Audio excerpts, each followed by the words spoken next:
By the rate of Doppler change that those signals come back, we can actually gauge the speed of that aircraft. Some of the things that I witnessed that were very interesting about radar is that we would be able to track aircraft all the way down to the ground, and I do mean all the way down to the ground at distances of around 100 miles. And now that I know the calculation curvature, 100 miles is 6,666 feet of curvature, of drop.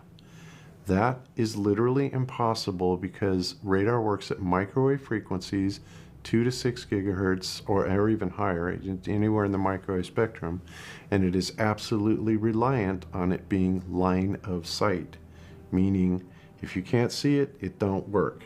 When you take into consideration that we're able to track aircraft from, whatever altitude they're coming in at, all the way down to the ground at a target 100 miles away, and knowing that that target should be 6,000 plus foot below the curvature, that kind of eliminates the ball model.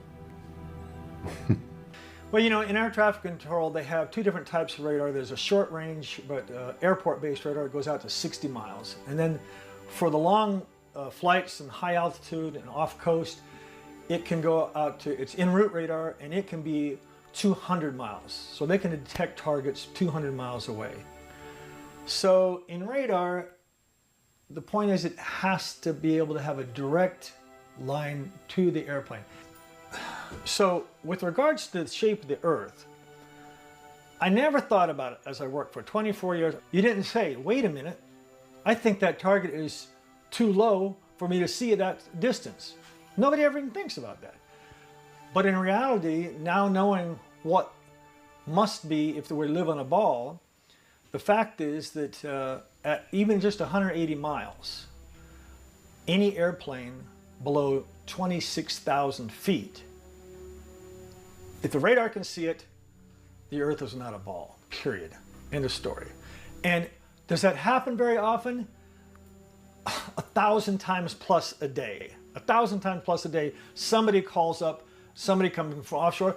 There's a whole class of aircraft that are not pressurized. They can't fly above 11,000 feet. The pilot will pass out. So they operate at and below 10,000 feet, no matter what. And no matter what the weather is, they just can't operate up there. And there's hundreds of thousands, if not millions of these airplanes still operating all the time.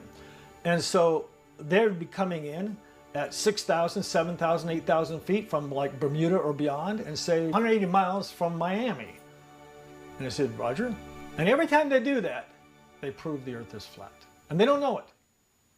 But it's absolute undeniable proof. 26,000. And at 200 miles, 29,000. I mean, there's a lot of commercial flights are never at 29,000 coming in from 200 miles out. So, over and over again.